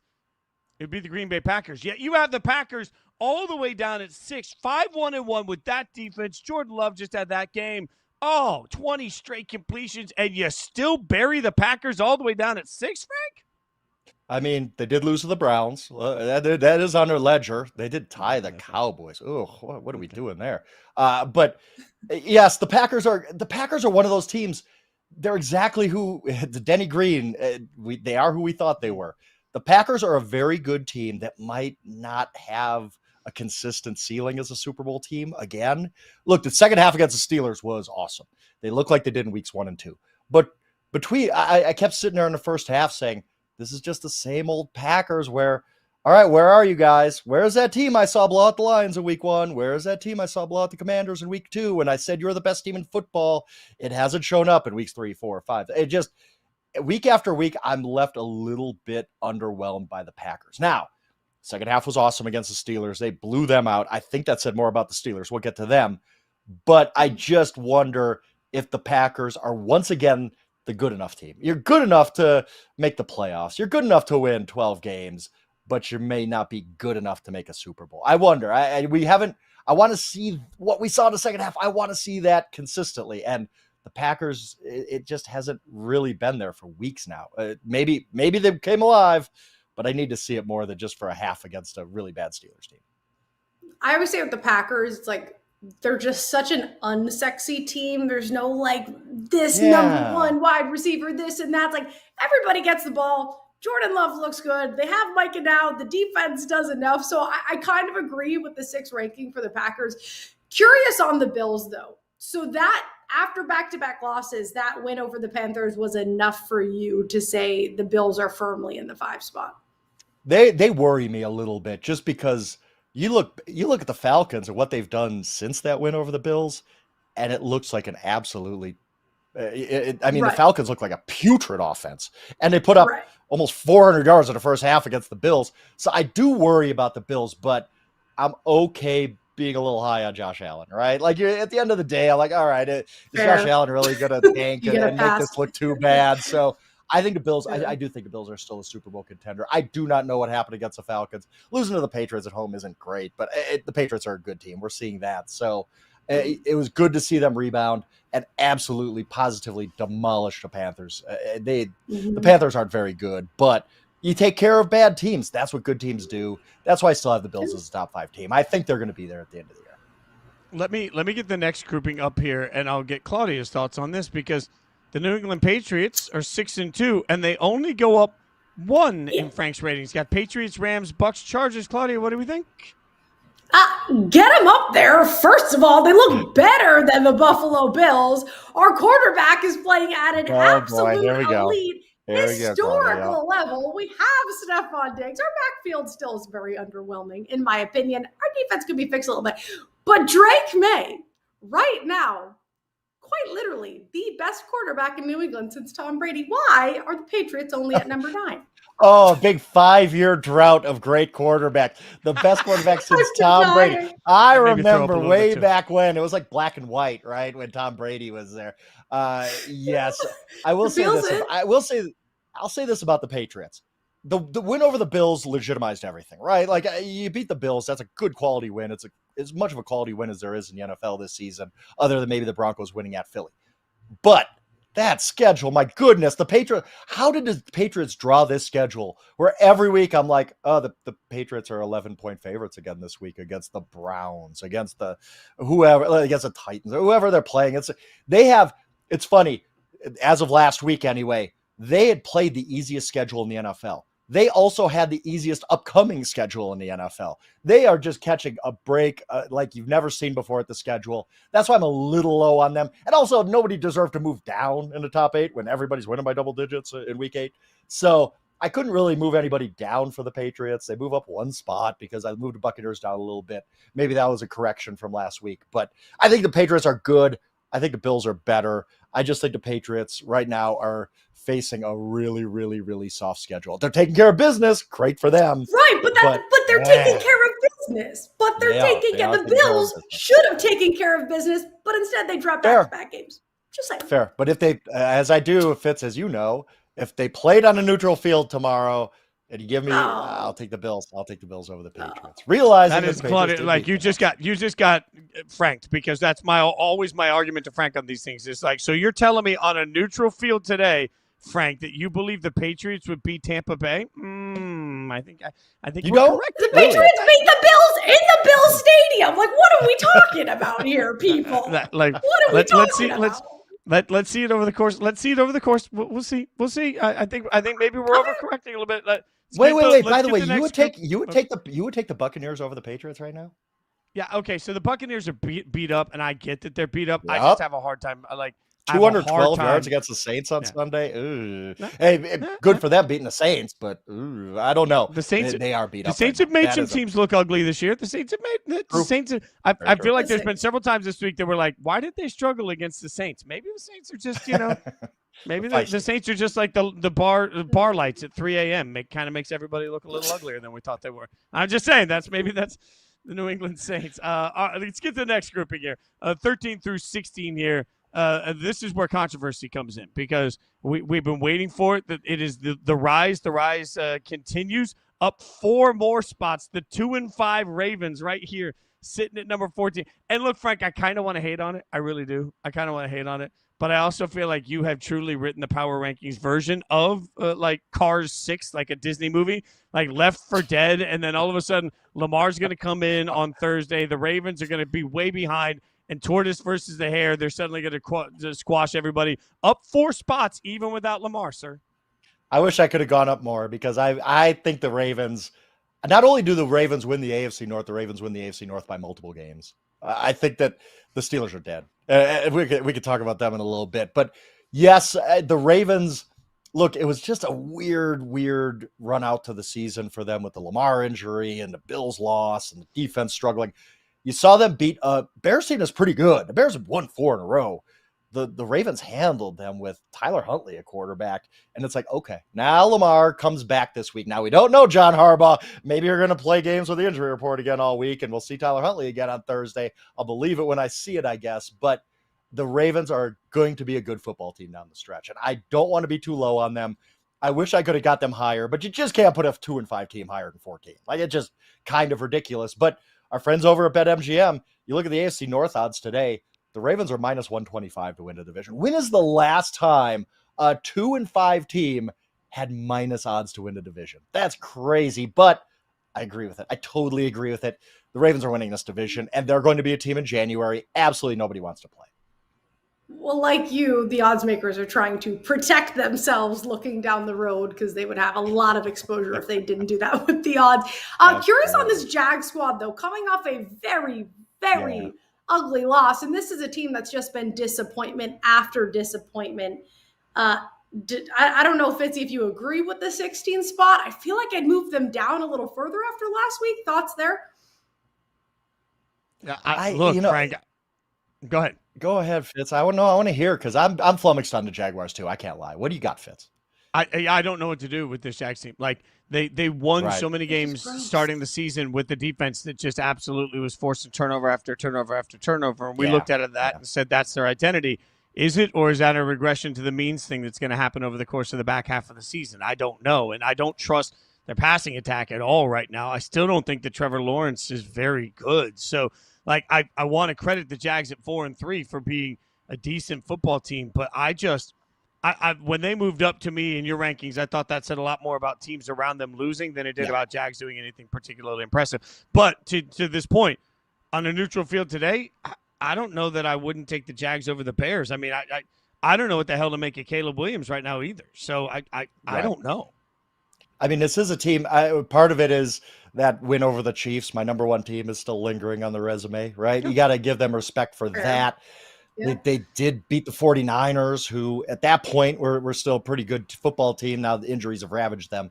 We'll get to them. But so, yeah, I don't know what to do with the Jaguars either. It's very tough. They're kind of in the middle of the road, and I wanted them to be in the middle of the road. And when you do these rankings, trust me, I've spent 13 years at Yahoo every Monday during the fall ranking football teams from 1 to 32. It's not necessarily about the Jaguars, as Fitz kind of alluded to. It might be about the teams behind them. You look at the teams behind them, and you're like, all right, well, do I want to move them up? Do I want to move them up? Do I need the Falcons? Like, really? Like, oh, okay. Like, I guess the Jaguars are just 16. This was a by default type of ranking for the Jaguars. Right in the middle of the road. I don't know what to make of them. I'm not very impressed with them. But yet they're not bad. They're just kind of there. And that's why 16 seems right there. They move up ahead of Dallas, who goes down 2 slots in yours. Pittsburgh went down 2 slots of note. Houston goes up 4 slots.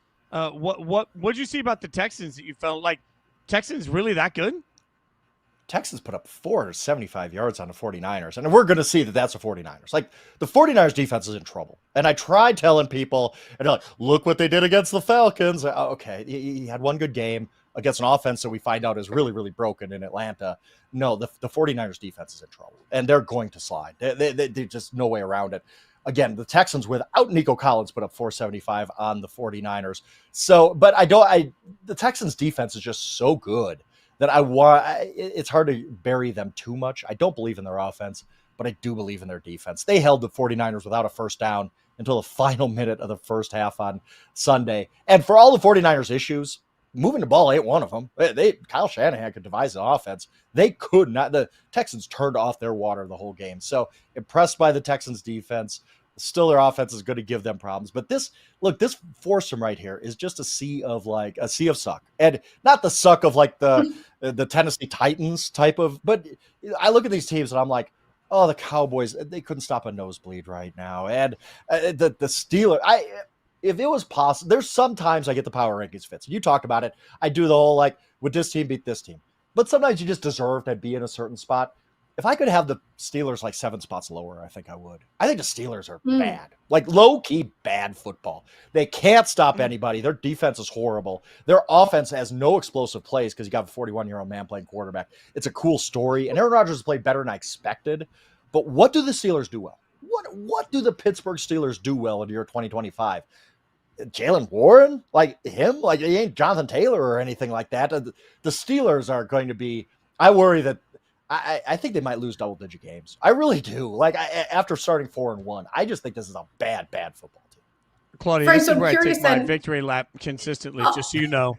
With Frank Every this summer, I time. said the Steelers would be the hottest starting team in the NFL, and then they would fall off completely and miss the playoffs. Yes, I predicted that back in June. So I just taking my victory lap. sir. Go ahead, Claudia. Because I was going to say they had so many of those close wins and close losses and the wins to start the season. Then you lose to the Bengals. What does that say? And then obviously that revenge game, a lot was on the line for that. Yeah, I mean, the Bengals defense really is the storyline there. But I'm curious, looking at this ranking then with the Steelers at 19, the Commanders at 20, all of the issues they have on defense, although they had some takeaways last night, but still they're hurt up front. They're just not good in general on defense. Now you don't have Jaden Daniels. Is there a world where we see the Commanders move up at all without Jaden Daniels, or do you think they continue to fall? Steelers, Commanders, I see sort of right there. So yeah, curious. And I hate it because Fitz knows my history with the Commanders. Last year, I was telling everybody all summer I get a lot of things wrong. I'll be honest about that. One of the things I got right was saying, look out for the Commanders. They're going to be a playoff team this year. Now, did I think they were going to win 12 games and make an NFC Championship game? No, not really. But the Commanders were good to me last year. And then I did the WWE heel turn on them. I was John Cena, kicking Dustin Rhodes beneath the belt and said the Commanders are going to regress this year. It's going to happen. So many things went right for them last year that this has to happen. I did not think they would match their loss total by Halloween. Like this is it's almost an overcorrection for the Commanders, but I don't see them. I don't see a way out. Like even the defense is not really good. And I don't even know if the offense is really good. What do they do well on offense? The only hope for them is Jaden Daniels is Jaden Daniels. He's great. Yeah. Like Jaden Daniels is A+, but I just don't see a path to the playoffs for the Commanders right now. They're just not a good football team. This is just regression hit them, and it stinks for them. Speaking of regression, looking at 21 through 24, what in the hell happened to the Falcons? Like, I'm sorry, you got the Falcons at 21 and the Vikings at 22. The Vikings quarterback situation is awful right now. I think they could be way lower. But if you had told me that the Falcons were 28, 29, 30 this week, I wouldn't have. Like, what happened to the Falcons? I did not want to punish them too bad, but you're right. I was watching that game and just saying, what on earth did the Falcons remember there was a game this week? Like, did they bring in? They're like, oh, their whole roster didn't show up, guys. Kirk Cousins, you're going to play with 52 guys out of the stands. Like, this is what's going to happen. You got boat raced by the Dolphins at home. The Dolphins, come on. Like, oh my God. It was never even competitive. They just looked like they were going through the motions.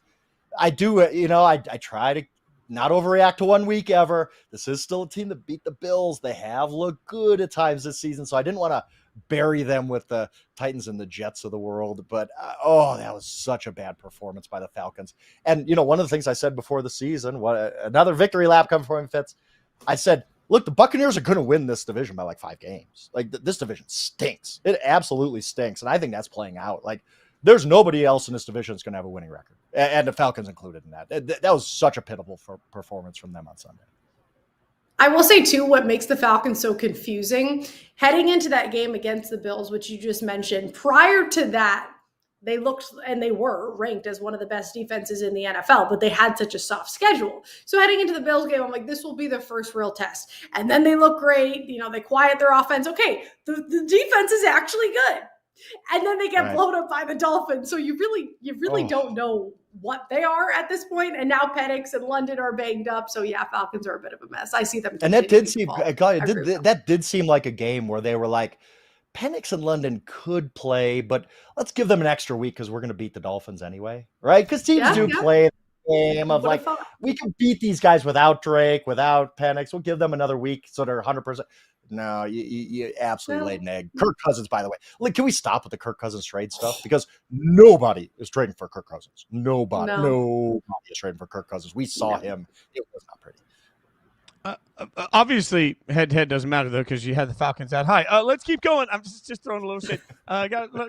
Keep going here. Giants, Cardinals, Browns, Raiders on this. The Browns fall 1. The Cardinals go up 1. The Giants stay – like, look, at this point with no Cam, you really think that there are 7 teams in the NFL worse than the Giants?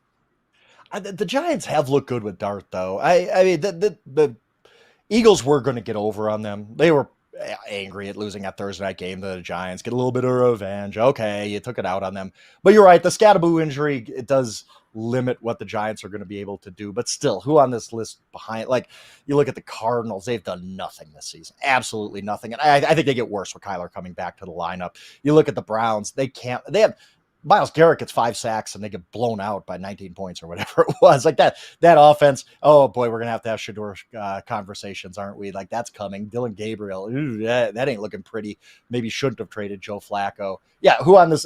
The 7 teams behind them, I'm just like, yeah, I guess the Giants. They've shown some signs of life, and they did beat the Eagles at least. You don't think that the Browns' defensive upside, though, doesn't put them above the Giants, who don't have Malik Neighbors? And Jackson Dart has looked very good, but I also think he's looked good because of the threat of Cam Scatterboo out of the backfield. So I would 100% put the Browns in the Giants spot. Did you not debate that because of the upside of the Browns defense? And the Giants are all banged up on defense too. I did. Maybe I just watched too much of the Browns offense on Sunday. I was like, oh, God, get this off my screen. Please, no more. But I think it was rattling around in my head that even when Myles Garrett is Superman and the best defensive player in the world and putting up 5 sacks, you still can't even be competitive against the Patriots. Yeah. But by the way, it says a lot about the Patriots. They put up, I think, best offensive football yards. Oh my goodness. We're not doing this. Next. One of they are. I don't know about you, but I'm particularly excited about that Christmas weekend game between the Raiders and the Giants. That's going to be a juggernaut. Let's get to the bottom of the list. The bottom, yeah, thank you very much. The bottom of the list, the Dolphins at 29. Hey, they go up 1. The Saints go down. The Jets, they have risen. All of a sudden, we have a new worst team in the NFL, and it's the Tennessee Titans. Frank, Jets fans everywhere. They scroll to the bottom. They're like, yeah, we're not last. Yeah, right. And the Jets at least have one legitimate win. That Titans win was so bizarre but they should be so happy they got that win. I don't know that the Titans win another game. Like, you watch them week after week, and I know the tape bros love Cam Ward. And every week on Twitter, I see some, hey, look at this cut up of Cam Ward. This pass is awesome. That offense has, I believe, 8 touchdowns in 8 weeks. Like, they're terrible. And Cam Ward, I get it. He's got the talent. I like Cam Ward. But at some point, he has some responsibility over this offensive struggles too. Like, he's not playing well. The defense is absolutely miserable. I think they trade everything that's not nailed down next week. The Titans are the worst team I've seen in football this year. And that includes a really, really, really bad Jets team. Kudos to the Jets. Like, I was talking with Andrew Siciliano on Inside Coverage last night. We've been around locker rooms. It is miserable around an NFL locker room when you lose, even for a week. Like, you could tell. I could go into an NFL locker room tomorrow and tell you that team won or lost the previous week. To lose 7 in a row to start the season is just beyond miserable. I feel good for all those guys. I feel good for Justin Fields showing up, Woody Johnson, the worst owner in sports. I feel good for Aaron Glenn finally getting his first win. I feel good for all those guys because they get a week of reprieve every week. Good on the Jets. Good on the Jets getting a win. Happy for the Jets. I would also put the Titans last. And as good as Cam Ward people may think he is, I don't think he's that good. The protection, though, when you're sacked 34 times, you really can't do much of anything. I get that. I get the situation Cam Ward has been put in is miserable. I understand every excuse Cam Ward has. I'm just saying he's also not playing well. I don't know how you look in that desert and see a diamond and be like, oh, wow, Cam Ward's playing awesome. Yeah, he shows some things, but no, that whole offense is just trash. Before we get you out of here, Frank, by the way, check the rankings out at Yahoo Sports. Are we sleeping on just how bad it is for the Saints right now? Like, they're third to last, and I feel like nobody's – like, we joked about it earlier, but it's a disaster in New Orleans right now. Yeah, at least they play hard. And as I'll take a lot of victory laps today. I do like doing that. As I said all summer, why would a team that knows it's probably going to win like 3 games this year spend the 40th pick of the draft on a 26-year-old quarterback who you know is not going to be the answer? Why? What was the point in that? And we're seeing that play out, but now you have to place Tyler Shuck. Spencer Rattler didn't deserve to get benched. Like, yeah, he was turning the ball over, but whatever. He's trying to do everything on a 1-7 team. But you got to take a look at Tyler Shuck. And I think the Saints get worse. I think the Saints are somehow 1-7 team's going to be worse down the stretch because I do think they go with Tyler Shuck for at least the foreseeable future because you got to see what you have before you draft like 3rd next year in the draft. So yeah, the Saints it's not getting better either. I hear about they're going to trade Chris Olave. Chris Olave is like the only good player you have under the age of like 28. It is going to get bad for the Saints coming up. It's not a young team that's just taking its lumps. It's an old team that's just horrible. The race to the bottom of the standings and the top of the draft is going to be electric. Frank, appreciate your time. As always, you did a terrible job, and we appreciate you coming on here and meekly trying to defend yourself for it, my friend. Thanks so much. Have a great week, buddy. Appreciate y'all. Thanks, Frank. All right, Claudia, let's take a look at the biggest. Here we go. Like, number 1 overall, the Chiefs. Number 32 overall, the Titans. I don't disagree with either of that. Top riser would be the Texans and the Ravens, up 4. Not surprising. Top faller, the Falcons, down 5. This all kind of makes sense. The Baltimore one is the one that gets interesting because they certainly – we could have excused a loss on Sunday in some ways not having Lamar, and instead they get the win. Sure. Huntley looks great, and all of a sudden now it's like, yep, just what we thought. The Ravens are going to come back to life. Like, this is the most predictable storybook ending in history. Yeah, and like he said, it's protecting yourself. You have to keep them up in those standings, just like the odds makers are, because we know all of the talent is there. Eventually, they're going to piece it together. But then you have to think about when it makes it to the postseason, they have all the talent, but can they make it past that point? And I don't know. I don't know if they can. I do pretty much agree with all this. If they actually make it to the postseason, like if the Ravens survive all these injuries and they survive this terrible start and they scratch and claw their way to the postseason, I really don't give a damn if they win a game or not. To have gone to the point that they were in the standings and get yourself into the postseason, that means something. For sure. I don't think any of them care about that, though. That's called brownie points, and brownie points does not win you a ring, and brownie points doesn't make you really more money. At this point, what do you do with that roster? Like, you have all of this talent, but if it doesn't get you anywhere, I understand they're dealing with injuries, but if you do get to the playoffs and you still don't make it, I don't give a damn about the brownie points. They have problems. But I mean, the problem with that, and I hear you, but this is the problem I say to every AFC fan. Unless you have the best quarterback in the league, the best coach in the league, and the best defensive coordinator in the league, you're probably not going to beat Kansas City. So it's cool, like you get to the playoffs, but let's remember the number 1 team on this record is still the Chiefs. The Chiefs are still going to represent the AFC in the Super Bowl, and it's all of this fun talk about chaos is going to be all for nothing, just like college football. We're going to end up with predictable outcome. We'll be back tomorrow. That I can predict, 9 a.m. to 11 a.m., Yahoo Sports Daily. Come hang out with us on behalf of everybody on the show scenes. We appreciate you watching. See you tomorrow.